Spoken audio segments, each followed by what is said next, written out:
बातमीला सत्याचा आधार म्हणजेच निर्भीड विचार।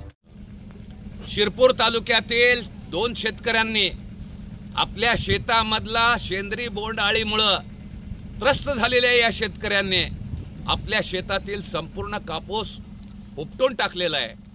कदाचित या कापसाच्या लागवडीकरता एकरी 10,000 रुपयापर्यंत खर्च लागला असेल। महाग मोलाचं बियाणं, घातलेला खत आणि केलेली फवारणी याचा कुठलाही उपयोग त्या शेतकऱ्याला होत नाही आणि या ठिकाणी कापसाचे भाव एका बाजूला पाडण्यात आलेले आहेत आणि कापसाच्या बियाणामध्ये या महायुतीच्या सरकारनं फसवणूक केलेली आहे। शास्त्रज्ञ KR क्रांती यांनी सांगितलं होतं की या बोलगार 2 बियाणामध्ये या मॉन्सेंटो आणि सिजेंटा कंपनीनं CRY 1AC आणि CRY 1AB हे 2 प्रथिनं घातली नाहीत, 2 प्रथिनं घातलेली नाहीत। त्यामुळं मोठ्या प्रमाणावर शेतकऱ्यांचं नुकसान होईल।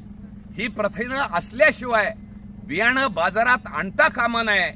परंतु या महाराष्ट्रातील फडणवीसच्या सरकारनं या कंपन्यांची लागेबांधे करून त्या कंपन्यांवर बियाणे कंपन्यांवर कुठलंही बंधन न टाकता केवळ शेंद्री बोंडअळीस प्रतिरोधक नाही हा शिक्का मारून बियाणं शेतकऱ्यांच्या हवाली केलं आणि ही शेतकऱ्यांना कर्जबाजारी होण्याची दुर्दशा निर्माण केली।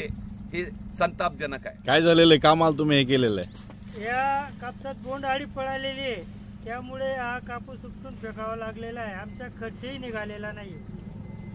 शेतीला लागलेला हा खर्च, खत पाणी फवारणी कुठल्याही प्रकारचं निघालेला नाही। एकरी 2 क्विंटल उत्पादन आलेलं नाही आणि कापसाला भाव नाही परत।